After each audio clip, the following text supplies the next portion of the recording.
Hi friends, வணக்கம். Welcome to Raja real estate. நீங்கள் பார்த்துட்டு இருக்கிற இடம் அருமையான ஒரு செம்மண் பூமிங்க. இதனுடைய பரப்பளவு அப்படின்னு சொல்லிட்டு பார்த்தீங்கன்னா 3 ஏக்கர் 64 சென்ட்டுங்க. இதில் என்ன இருக்கிறது அப்படின்னு சொல்லிட்டு பார்த்தீங்கன்னா 20 தென்னை மரம் இருக்கிறது, வடியாத தண்ணீரோட கிணறு இருக்கிறது, ஃப்ரீ சர்வீஸ் இருக்கிறது.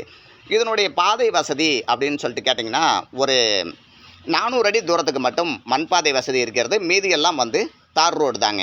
இந்த இடம் எங்கே அமைந்திருக்கிறது அப்படின்னு சொல்லிட்டு கேட்டிங்கன்னா திருச்சி மாவட்டம் துறையூர் வட்டம். துறையூர்லேருந்து ஒரு 8 கிலோமீட்டர் தொலைவில் இந்த இடம் இருக்கிறது. திருச்சியிலேருந்து 48, சேலத்தில் 100, ஈரோட்டிலேருந்து 100 கிலோமீட்டர், நாமக்கலுக்கு 50 கிலோமீட்டர் அப்படிங்கிற தொலைவில் இந்த இடம் அமைந்திருக்கிறதுங்க. இதனுடைய மொத்த பட்ஜெட் அப்படின்னு சொல்லிட்டு பார்த்தீங்கன்னா 1,10,00,000 இதனுடைய மொத்த பட்ஜெட்டுங்க. ஒரு அருமையான ஒரு விவசாய பூமி, தண்ணிக்கு பஞ்சமில்லாத ஒரு இடம், வடியாத ஒரு தண்ணீர் கிடைச்சிருக்கிறது அப்படின்னு சொல்லிட்டு அதன் உரிமையாளரே தெரிவித்திருக்கிறார். இதை பற்றி மேலும் விவரங்கள் தெரிஞ்சுக்க இதை கான்டாக்ட் நம்பருக்கு நீங்கள் கான்டாக்ட் பண்ணுங்கள். ராஜா ரியல் எஸ்டேட் அப்படிங்கிற இந்த சேனலை சப்ஸ்கிரைப் பண்ணி ஆல்கிற பெல் பட்டன் கிளிக் பண்ணிக்கோங்க நண்பர்களே. தொடர்ந்து ஆதரவு கொடுங்க. லைக் பண்ணாத நண்பர்கள் லைக் பண்ணுங்கள். நன்றி, வணக்கம்.